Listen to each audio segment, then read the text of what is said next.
everyone, I'm the Rev, and in this episode of the podcast, I'm lucky enough to have Aris from Straight 4 Studios, formerly from Kunos. Now, this bloke has made some of the finest physics engines you will ever have raced in sim racing. So I couldn't wait to talk about his past, but also what his plans were for Project Motor Racing. Lovely, right? Ready to kick off. So I'll say, Aris, welcome to the podcast, mate. Thank you very much for agreeing to do it. It's much appreciated. We've had a little bit of a conversation prior to obviously hitting record, but I'm just going to go through me questions. And if it's anything like the podcast before, then I'll probably deviate from those questions within a couple of minutes because I just get interested in other stuff and I'll go off on a tangent. But I will try and not keep you for too long. In fact, I'll set my watch so that I don't keep you for too long. We've discussed it a little bit off camera, but first of all, you love cars, I take it. You love racing, and is this how you ended up working on sim racing titles? Oh, absolutely. My love for cars is immeasurable. Many times people ask me, what's your favorite Formula One driver or what's your favorite GT3 driver? I don't know what to tell them because first, I don't remember names. And second, I'm all for the cars. I just love the cars, the technique behind them, the shapes of the cars. I'm just in love with the shape of a car. Yeah. So that's what I do. I'm the same. I love cars to pieces. Obviously, that's how I ended up. That's how I ended up doing this. So is that what you wanted to do? Did you want to go into sim racing? Was it like a game that you played maybe when you were younger, when you were smaller, that you thought I want to work on this kind of stuff, or how did it happen? I didn't know that I wanted to work on this professionally. Obviously, I got my first computer, big thanks to my uncle, who was practically my dad, taking care of me, that he bought me my first computer around 12 years old. And the number one game was Formula One racing game on the Spectrum and then on the Amstrad. And from then on, I would play all sorts of games, but racing games was the number one thing. I would just switch up on the computer, play my racing games. Then when I got bored, maybe something else, but then back again to the racing games. And I went through all of them. Obviously, Grand Prix of Geoff Crammond on the Amiga was the number one that, changed my idea of, okay, how you can go faster. What is a racing line? Even though it wasn't as much a hardcore simulator, the whole thing driving into the rails, because it had rails to drive with the keyboard. But it teaches you what was a racing line. Definitely. I bought a book about racing driving, fast driving, and I've learned more things. And then Grand Prix Legends arrived. And I still remember the moment that I went, load the game, go at Monza with a Ferrari, just rev it on the pits. And it had that sound that was like anything else. It would just roar, You can do that, in a computer? Is this possible? And from then on, steering wheel, everything. My wife, actually, not wife back then, gave me as a gift Microsoft Sidewinder. Sidewinder, yes. Yeah. And then GTR 2002, the mod, came out from the Simbini and Bell studios. And it actually was a spark because it showed that we could do things outside of being developers, even if we weren't developers. I wasn't a programmer, I wasn't a developer. And that pushed me to start doing more, not just setups for racing teams back then, but more starting to changing the physics, doing stuff, exploring. And then I started doing some mods, and then at some point we did the massive Power and Glory mod. I worked with Stefano Casillo on the Netcar beta. Then later on we separated, then we got back together again. We did the last months or year of Netcar Pro. We did Ferrari Virtual Academy, and then I just practically started working professionally.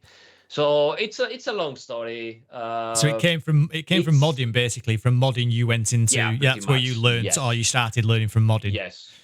Fantastic. Much, yes, it's a very long story. It's one of those stories that life brings you everything. You need luck. You need to be at the correct place on the right moment. You do indeed. I was very, very, very lucky. Hard work as well, though, Aris. I'm sure hard work as well. Do you know what I mean? So you got some. You make your own luck sometimes. You do make your own luck sometimes. So in terms of obviously, like that's good. That brings me on to my next question, really, because of the modding side of things. Obviously, you're massively well known for the work on Assetto Corsa. Now, Assetto Corsa lives on today thanks to modders, really. Do you know what I mean? It's still improving. It's improving all the time. Do you know what I mean? There's some fantastic mods out there. Did you, when you set out and you were working on Assetto Corsa, the original, did you think it was going to have like the impact it has and it was going to live on as long as it has done? Because it's still, in my opinion, it's in terms of handling, it's still the best for me. Unbeaten in my opinion, which is obviously just my humble opinion. No, for sure. We had no idea what would happen. Assetto Corsa, for us, back in the days, Marco and Stefano were working like crazy to make it happen. And it was last hope project for the Kuno Simulazioni company. Practically. Really? Right. Yes, because Netcar Pro was not doing well. It was not a success. It has issues. Then we tried to do Ferrari Virtual Academy, which it was a success, but not the numerical success that we thought it would be. And we just went all into the new project of Assetto Corsa, hoping for the best, practically. Now, there are a couple of things to keep in mind. Number one, both Marco and Stefano were very adamant that it had to be as simple as possible to modify. So that was one of the things that was, the core of the concept going forward. Right. We need to make it as simple as possible to modify, as open as possible. And I remember we had the trailer, should be out there in YouTube. The very first trailer, which was practically a drawing board with things, because we didn't have any footage from Assetto Corsa. And we were like, what should we do? And I have an idea. And we did that drawing board, which was saying a lot of things, but no actual real footage of the game, except some screenshots here and there, pinpoint on the drawing board like Polaroids. But even on that trailer, you can see that all the attention was how open it was. All moddable, all open architecture, even, the user interface or whatever, it was all written, which was our idea. Now, interesting story. We are about and trying to release Assetto Corsa out, which was another problem there, but that's an even different and longer story. And out of the blue, Air Factor 2 happens. Yes. We didn't know. And we're like, and it had, rain, and it had many cars, and we had just a couple of cars, no rain. We're like, we're done. Actually, it was another, word, but we're done. Yeah. Don't have any more money. There's no way we can we're done. But, the project was nice. The driving was very nice. We keep on pushing. And out of the blue, Project Cars 1 appears. And it has this incredible graphical engine and night and weather. Yeah, I remember. Are you kidding us? And we're still not out, We just had released, I think, the tech demo, something like that. Are you kidding us? So anyway, we kept on going. The whole thing to get out in early access was a lifesaver for us. It puts us into a very nice place that we were the underdog. And the community was like, well, they're still developing very, very fast. Let them, cook. Yeah. While everything else, went out like version beta maybe, but with everything in, or even version 1. And it had, of course, much more criticism because of that. We were keep on developing, and people were in for the story, which I think is something that people like. I like it also personally. And it turned out that it was extremely easy to mod and change. It had a very great driving experience with street cars, which back in the day, street cars were not available for sim racing. Yeah. And as you said again, correct time, right product, a little bit of luck, and everything turned out to be this massive success and actually global brand that became. Yes. So that was pretty much the story of Assetto Corsa and how we started focused on having it open. Now, The success that keeps on going is incredible and difficult to explain, difficult to understand, but it also showcases something that is part of the sim racing community. Because of the difficulty of sim racing, it is indeed an e-sport. It's not, just a game activity. It's complex. You need to learn things. You need to improve. You need to practice a lot. Yes. In order to enjoy it. That means that every single sim racer is invested. And by invested, I don't mean just economically, because you do have to buy things, but also socially. You go with your friends online, you find your friends, and you play the same game at the same time of the week. You go to your favorite influencer and you want him to talk about what you like, and you stick with him because he talks about what you like.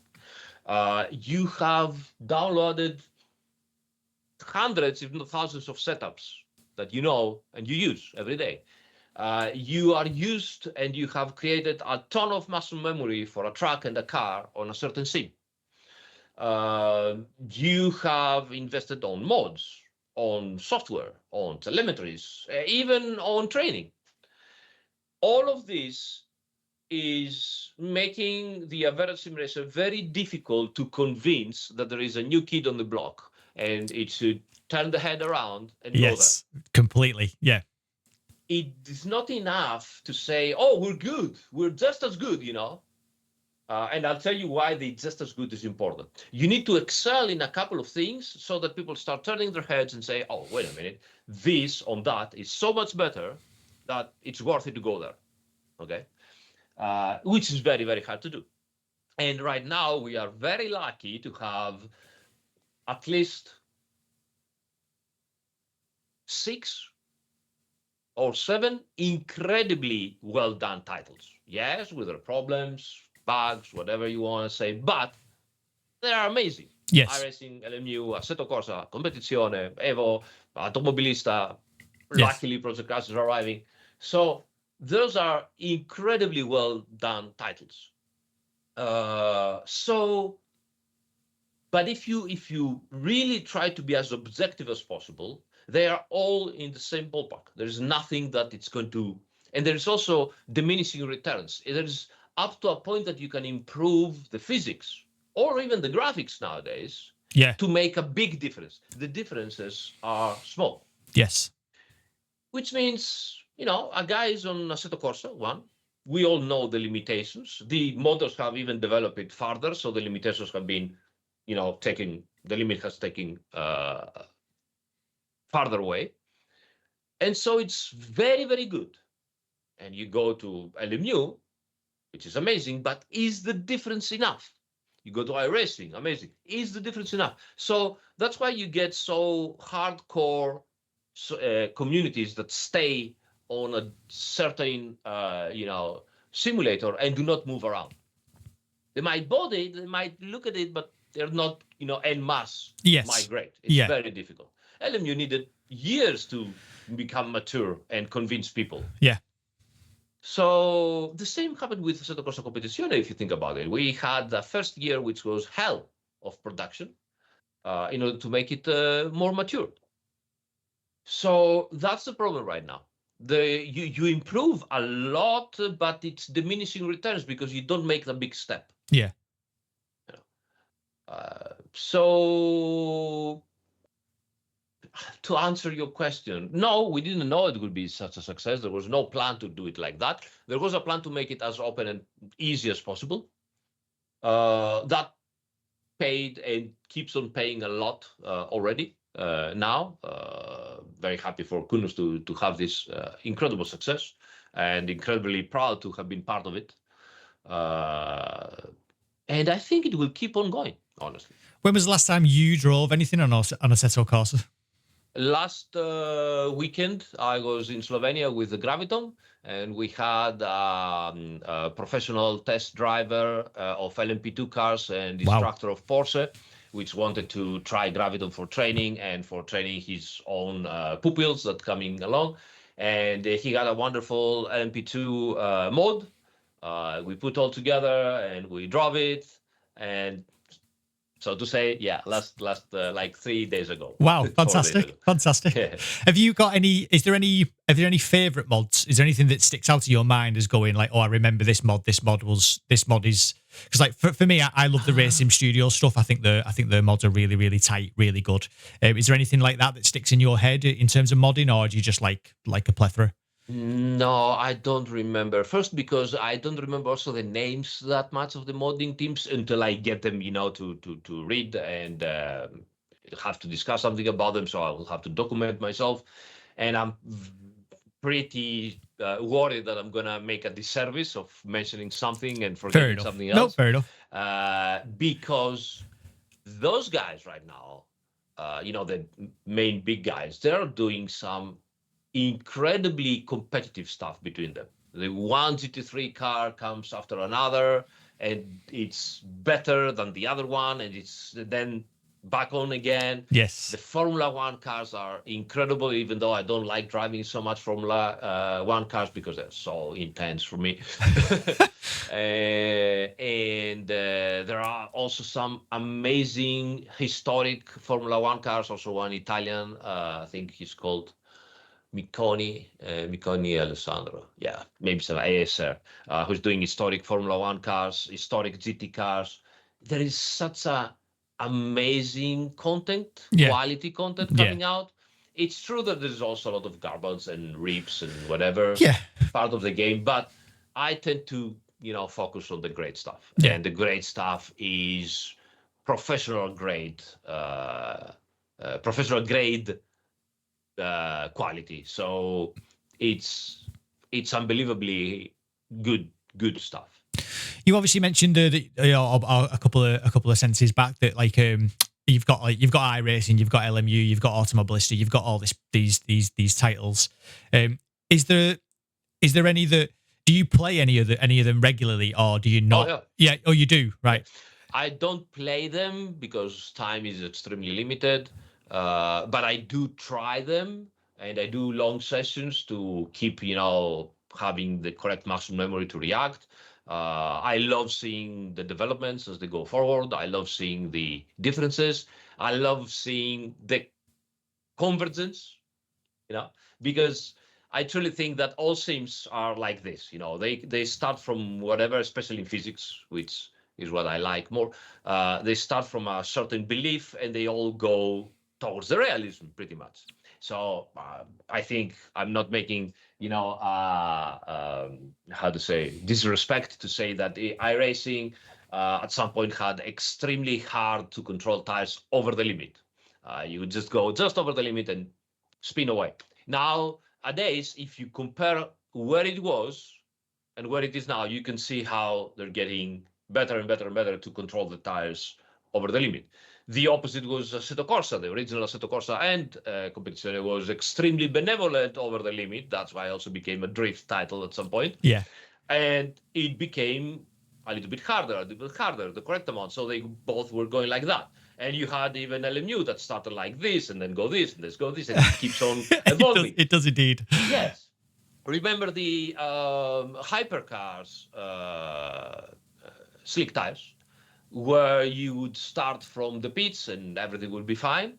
At some point, update came out, and they were trying to simulate the cold slick tires. And while it was exciting, it was also extremely hard, because you would be like for 3 laps, 15 to 10 seconds slower and sliding everywhere. That was a bit extreme. And then on the next update, they were a little bit better, and again. And it's a very hard job. Pretty much all development teams know where to be in terms of realism, but where to be is a window. And it takes just a couple of, decimals change. The third decimal or the second decimal, you change it a little bit, and the whole character of the tire changes. Yeah. And imagine you have 200 or even more values like that, and every single decimal changes the character. So you can have all those values in a realistic window, but you change a little bit to the left, a little bit to the right, a little bit to the top, a little bit to the bottom, and it changes completely the character. And nobody knows, even in reality, to tell you where we are. No. I had, discussions with actual real tire manufacturers, and they were just, creating amazing lap time records in a very hot track during practice and qualifying from the last year. So I go to the responsible guy. I'm like, guys, what have you done? The cars are crazy. I know there hasn't been any developments on the car, so it must be the tires.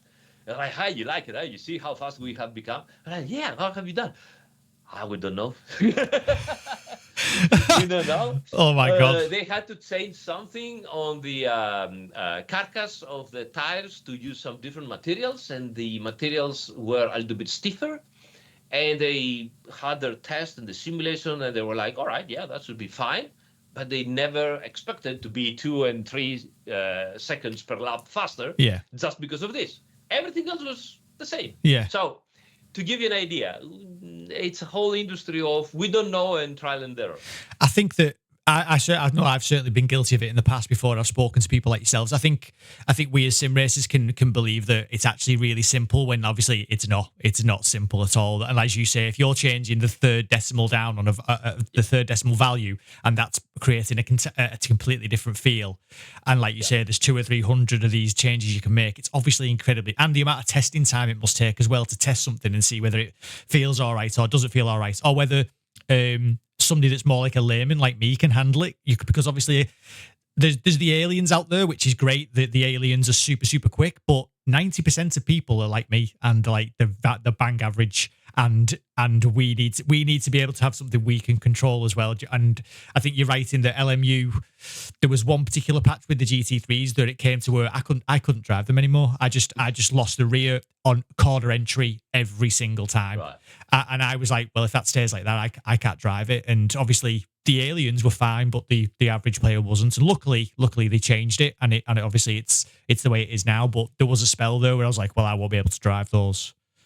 It happens all the time. It happens all the time. It happens still, and it will continue to happen like that. It is very, very hard. There is every time, a simulation thinks about why they don't fix that. The answer is very simple if you sit down and think about it. And the answer is, wait a minute, we have at least 1, 2, 3, 4, 5, I'm counting BMG because they're doing incredible work in physics. 6 ourselves. We have at least 6, 7 with the Leap for Speed guys. Yeah. Again, incredible work in physics, even though they're not so active now, incredible work in physics. So at least 7 people, 7 development teams, working like crazy for decades now. More than a decade, all right? And there's no one that has nailed it. Yeah. There must be a reason why. Yeah. Right? There must be. If you have somebody like Stefano Terzillo or Andrew Weber that was working with us, and David Keimer, right? And the guys of IESI from Air Factor. You have all those incredible geniuses, right? That they are creating incredible physics engines that actually the manufacturers are looking to say, wow, how did you do that? Now they know, but 5 years ago, they were like, why are you doing all that stuff for a game? That's what they were asking us every time. And none has nailed it. They have all succeeded, but none has actually nailed it. Yes. There's a reason. Yeah. There's a reason. Yeah. So that's the main answer. Now, the reason might be everything.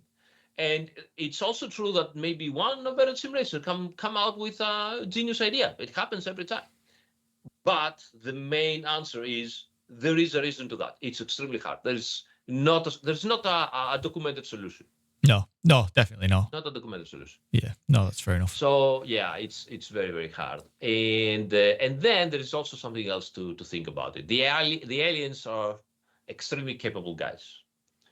But there is also another reason why you see the actual real manufacturers in Formula One, which is the top of racing and car manufacturing and handling, development and research. and they all use a specific test driver, like forever. Now that test driver is not champion material. He's not as fast as I don't know, Hamilton or Verstappen, or he's not. Yeah, correct. Right? Yeah.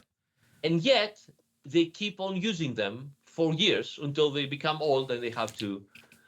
There is a reason. There is a difference between explain to the engineer how you want to go faster, which is an extreme talent, and I wish to had all that talent that those guys have. I wish sometimes, you go to the bar and you hear people, oh, it's the strong guy again. Why don't they throw him out? And I'm like, guys, this guy gets 0.2 of a second on average every weekend from Alonso. I wish I could be that guy. I just wish fair comment, to get 0.2 of a second per lap from Alonso. Yes. All right. So that's the level we're talking about. Yeah. The difference between a guy who everybody points out and says, throw this guy out because he's not worthy. Seriously. Yeah. So you have those guys that are extremely fast, but because they're extremely fast, they also pretend and ask particular things from the car, the tires, and everything, and the engineers will give them. But it's also a different thing to have a guy that can be close to those lap times, half a second slower, maybe something like that, consistent, and be able to communicate what the car needs. That's the test driver. Yeah. So a lot of times we developers are, getting influenced because obviously you don't know. You are in the window. You don't know where to be, and you're getting talked about. And, the fast guys will come in and say, no, it has to be more like this, more like that. And you say, yeah, you know what, now that you say it, it makes sense. You do it. But maybe it's not correct. And you have the other guy that it is an average good driver, tells you, no, man, because now it doesn't work like that. And then you have to go a step back. That's why you always see those sims going back, forth and back.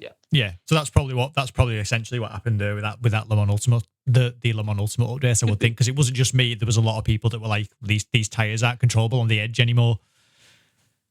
Could be. Sometimes you have to respect the deadline. Yeah. And the deadline says, stop everything you're doing. Is it good enough? Yeah, but I don't like it. But it's good enough. Go out. Yes. Because we have to do it. Contracts, releases. Of course you do, yeah. It's not just the physics. Usually the updates come together with, track releases or car releases or whatever other big updates. And you cannot go back. Everybody is waiting. So you're like, let's hope people will like it. But I know that I'm not as happy as I should be. Yeah. It happens right now in PMR every time because we need to iterate very, very fast to get up to speed and then have a mature title. But right now we don't have a mature title, so we need to go fast. And we release sometimes some stuff that it is good and it is a big change, but it's not good enough as we want it. And people actually understand. They don't know what, but they understand and they complain. And so you keep on doing. Well, I tried the GT3s, didn't I? Because obviously I knew that was what you yourself had a big hand in, the GT3, the GT4s. I tried the GT3s, and I thought that was a big jump, a big sizable jump from what I'd played previously. Do you know what I mean? And again, I wouldn't people that are watching this that watch regularly know that I don't tell lies. When I first drove it, I was like, well, I don't really like that. Again, I don't know if it's real or not. I've no idea because I just drive a regular car. But I was like, I'm not really a big fan of that. I can get better somewhere else. And then when I drove it this last time, I obviously I'm not going to say it's the best GT3 I've ever driven, but I was like, wow, that's a really massive jump in terms of quality compared to where we were at. Well, first of all, thank you, because one of the reasons I'm here is because you're doing this kind of content that you're always objective. You talk well about, and describe things as you feel them. And I really appreciate that. No, big, clickbait titles or whatever, and no drama. So this is very nice. Thank you for taking the time to try it and for noticing that it has been a massive job. And we're not happy. And that's why on the next update, it's coming change on the tires now, and pretty much only on the tires, because of the rest, I think we're in a good place now, which gonna build up on the foundations that we had now. Yeah. And hopefully you're gonna like it even more. But as you said, we are not hiding away from it. We were not in a good place. That's why we're changing everything. And as we said initially, we're going to break some things. We're going to break some egos also in the meantime, because, people getting used to something and then you change it for them. Yeah. And that, upsets them. But we need to keep on improving and changing stuff if we want to first survive and second have success. Yeah, fair enough. If we stay with what we had already, we would simply die. It was not good enough. Yeah. No, that's fair enough, and obviously I appreciate that honesty as well. Just to jump back ever so slightly, obviously you've joined Straight 4. Is it Straight 4 Studios? Is that what you're called? Yes, Straight 4 Studios. So you've joined Straight 4 Studios from Kunos, and it's a bit more of a slightly personal question, so I'll understand if you don't want to answer it. But was there other offers on the table? Was there a chance to go to? Was there ever a chance to join 397 or why Straight 4 Studios? What was the draw for Aris? So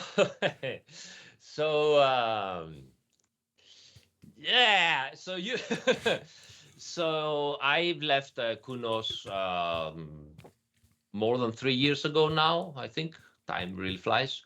And I left them because at some point I just lost a little bit of personal motivation to deal with everything. I went to a big metaverse project, which is still ongoing and going forwards. It is a massive project. I'm really attached to it, and I hope they will do good. And I hope they will succeed. But what they're trying to do is something that is like 10 times bigger than GTA, so it's going to be really hard. Right, okay. I went over there because they offered me a position which was not just throwing the dice and taking the numbers and putting them into the cars to see if they handle well. It was a bigger position. It had more responsibilities. It had a lot of production. It had a lot of managing resources and a lot of decision making. And I thought that for my career was the correct move to go a little bit over that of what I was doing at Kunos. And I think personally it benefited me a lot. I gained massive experience. I've learned what the meaning of intensity is, right? Because I can tell you that American startups are on a completely different level of intensity in terms of what we have, in terms of what I have been used. I'm not saying that we weren't working hard at Kunos, far from it, because we started Kunos in 5 guys practically. Yeah. And we had to do everything. And so there were very long nights, very hard work. And even afterwards that we became a bigger studio, it was still very, very hard work. But the intensity of taking decisions, strong decisions, which would completely change the course of the project, and incredible, deadlines. It's just on a different level with the American startups. Right. Okay. So that taught me a lot of stuff. And it was a good evolution for my professional career. Towards last year, I had, because of also the Graviton project and everything, I had the opportunity to start doing also some external consulting for various firms, from various development studios. Straightforward was one of them. I cannot discuss others. But it was, get there, try some things, look at some stuff, give a couple of advice, maybe do a couple of examples or whatever, move on. Stuff like this. And I enjoyed it because I like sim racing, honestly. As you know, as we discussed before starting, I just love cars. I love sim racing. And after almost 3 years, I was missing it. And there were some offers on the table. Straight 4 Studios like, listen, we know it's a massive challenge. We love how you work. The team was very, very strong. They all, took very, very good care of me. And the core code is also surprisingly good. Yeah. The physics engine is really advanced, really advanced. And I had to make a decision. it was both a passionate but also professional and economical decision. I'm not gonna, shy and make the cent out of it. Cool stuff. And it was most of it an incredible challenge. We hope we make it, and when we'll make it, it's gonna be an incredible story, I think. But it has tons of risks, and that's the challenge behind it. Yeah. And so that's how I eventually decided to, all right, let's move back to sim racing and let's start doing some stuff. Small thing here. I know people think that maybe we're not moving fast enough, but if you see the amount of updates from the moment that Project Cars was released, and then from the moment that I've joined, it has been incredibly fast. Yeah. Incredibly fast. And the game has a ton of content, so it's not even easy. It's not like we have 10 cars and say, all right, let's make those 10 cars work. Yeah, true, very true. We have 100 cars. Yeah. And we have to redo them practically from scratch. We have to redo the multiplayer. We just released finally the Join in Progress. We are working on the rating system. We are working on the career, which is already there. So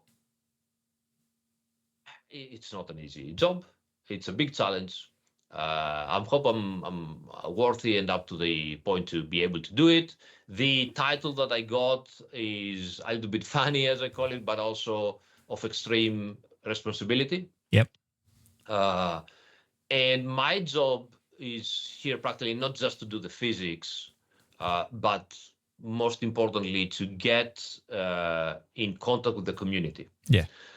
First of all, reassure them that we're working like crazy. And second of all, listen to them. Everything they say, as much as possible while working. Get that feedback properly, tuned inside our developer team, and motivate them and point them to correct directions so that we do progress and not running like chickens without head around, not knowing what to do. Yeah, fair enough. Because it is difficult. When you have so much stuff to do, you get demotivated, you are uncertain about the future, and you're like, should I fix this or should I fix that? Should I fix this? Should I do it like that or do it like this? That's my job, pretty much. Yeah. You decide what essentially you've got a control over what you fix and when. I wouldn't say that I decide because I don't like that. Right. But I would say that, all right, let's put the things down and make some priorities. Yeah, do we all agree with the priorities? These things, people couldn't join the servers. They had to join a lobby. Yeah. This was priority. So we had to go there. For example. So it's kind of, hey guys, let's sit down and make our priorities correct. Let's keep our guys motivated. And let's also put a face out there that if we fail, people can point the finger at me and say, it's your fault. Yeah. And if we succeed, it's the success of the team. Yeah. So they have at least somebody to take care of that, and they're not exposed to say, oh, it's all your fault. You guys, you're not good enough. Yeah. It's my fault if we're not good enough. Right. Okay, and it is important for them. Yeah. And if we instead we make it, then it is their success because they are the ones that they work. That's fair enough. So, again, that's how we did. Being completely mega honest, because this is how I like to be. It's like I thought my personal opinion was they'll drop it. I thought once I played the first thing, I thought they'll drop that. It'll get 2 patches and it'll get dropped.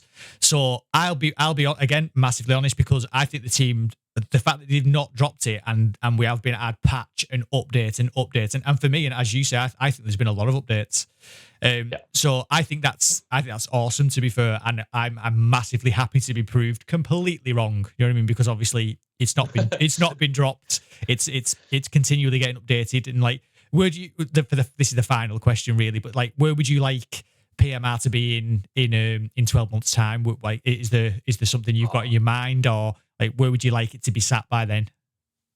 Well, by 12 months time, we are very, very precise what we want to do. First of all, we need to have a stable and mature multiplayer experience. That means export from the servers, SDKs, so that third parties can, jump in and control stewarding or control, who is racing and how. being able to watch it, commentate it, and so on and so forth. Yeah. We need to have a proper rating and safety measures for the races and for the people that want to participate into the leaderboards. So that's for the multiplayer. We need to improve a lot on the AI behavior and the AI resource requesting. So the AI has to be easier on the system so we can raise the number of AI components, especially in the consoles as well. Yeah, fair enough. So we need to do that. And if we have the AI behaving well and it being predictable in racing, then we can also improve massively the career together with it.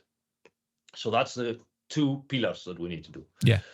The third pillar that's going to support all of that is having a great driving experience. So we are doing a lot of work on the cars. We are doing work on the collisions of the physics engine, which is something that we know that we have problems. So those are the two main pillars and the foundation that we keep them on. Now, in order to do that, we need to do it good, we need to do it fast, and we need to convince the community to support us doing this. We're already telling them that it's going to be a journey, and I hope it's going to be a wonderful journey for everybody that wants to join, because at the same time, we also need to convince our publisher to give us the time to convince them that this is a long-term project. Yes, of course, yeah. So it's a double effort of convincing people, both the community and the publisher. Of course, yeah. Otherwise, if the community is not convinced, the publisher is not going to be convinced. And at some point, business is business. They're going to put down the hammer on us. Of course they are. We don't want that to happen. No. We hope Project Cars to become a brand and become a long-term project. And that's why we don't do development hours anymore. Because we just sleep, wake, program, do something, sleep again. Right. That's all. Everything else is out of the table. Truth to be told, we are working crazy hard. All our developers are putting massive effort and times. Feel for the guys. But it's what we need to do. We know that we had problems. We know that we're fixing a lot of them, but there's still a lot to be done. Yeah. The product is not mature. Yeah. But it's ongoing. I remember No Man's Sky. Everybody was hating massively. Look where it is now. Yes, very true. So all I ask from the sim racing community is, if you don't like the product, that's fine. We don't have an issue with that. But put at least some respect that we're working hard. We're working our asses off. Yes. That's all we ask. That's just some respect that, okay, the guys are working. When you are about to do a comment of like, the project is dead, why do they keep on doing that?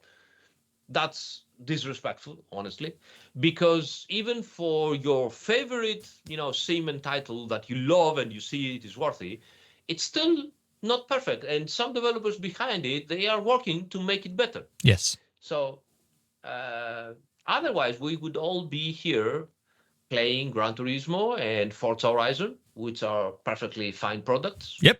But we want something extra. Yeah. And that extra comes from the niche products like Assetto Corsa, Le Mans Ultimate, iRacing, Project Motor Racing, Automobilista, BeamNZ, etc. Well, I'm only one person, but I genuinely would say, thanks to the team, because as I say, from the difference that I played initially, and I hold my hands up and say I was like, oh wow, that's a bit all over the place, and that's what I said in my initial thoughts, and was that it was all over the shop, and the difference now is night and day again. You know what I mean? As in in terms of everything, from image quality, from the bugs, from that obviously the handling and that kind of stuff. It's all improved massively, and there was stuff that I liked to start with, if you know what I mean. There was stuff that was already there at the beginning, the foundations, if you will, that were all right. So I personally would say that the team's doing a belting job. So it might only be one person, but at least I'm just an average sim racer, and I think we're doing a good job. Counts. Yeah, absolutely. Yeah. No, thank you so much. Thank you so much. I appreciate. Now, most importantly, I know where you come from. I saw your videos. I know that you are objective, so I appreciate that, because online and YouTube and all the channels social need objectivity. We like that. Yeah, I think so. Yeah, I would say so. I obviously before I ever started this, I was like, well, I'm not. If I do start it, I'm just going to be honest, and I'm certainly not gonna. I'm not gonna, as I say, go for controversial things or anything like that. It's just not what I'm about. So yeah, happy days. Well, I can't thank you enough for letting me record this podcast with you. It's been an absolute pleasure to meet you. And as I say, personally, I love the stuff you've done in the past. Like obviously, Assetto Corsa, amazing. Assetto Corsa Competizione, still play it today, brilliant. And I look forward to what happens with Project Motor Racing. Like I really do. I'll be trying the next patches, the next updates, just to see what it's like. Thank you so much. So thank you very much, mate.